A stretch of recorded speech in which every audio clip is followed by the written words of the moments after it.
é que aconteceu contigo pra ficar assim, demonstrando não ser mais um crente vencedor,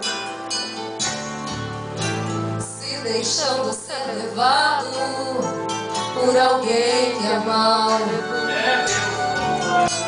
mentiroso, traiçoeiro e enganador.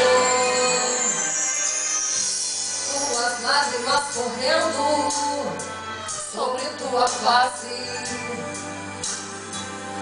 chegam a molhar seus gritos de socorro, mas contudo não te renda, porque Deus já mandou pra essa guerra reforço. O ladrão pode roubar a tua paz, tua alegria, mas não rouba a confiança que tu tens em Deus. O inimigo não pode roubar nem destruir o amor que o Senhor Jesus sente por ti. Aleluia, Deus!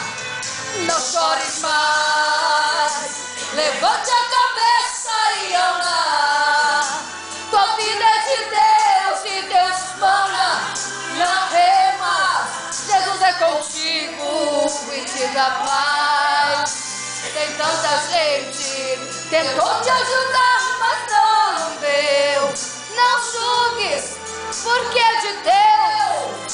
Tem coisas que só o Senhor Jesus faz.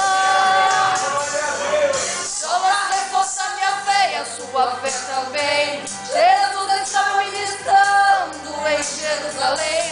De repente alguém aflito, interrompendo, falou: Mestre, Lázaro está enfermo, atendendo o amor.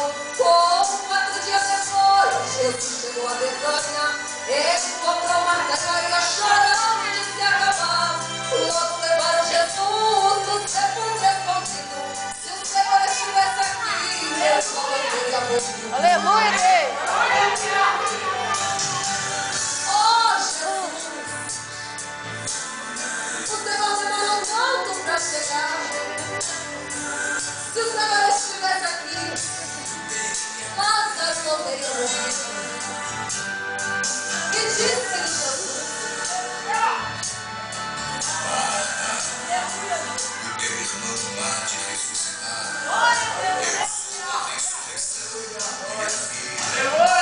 Basta se creres em mim, a glória de Deus verás.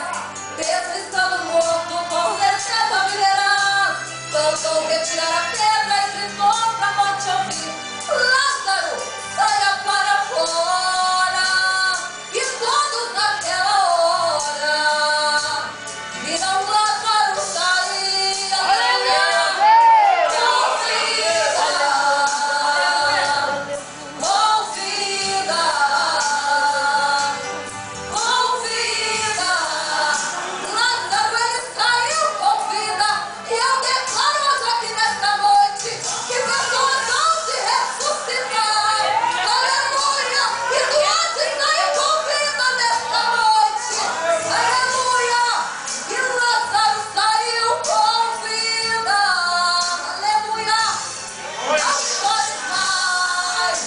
Levante a cabeça e anda. Tua vida é de Deus e é Deus quem manda. Não temas, Jesus é contigo e te dá paz. Se tanta gente tentou te ajudar,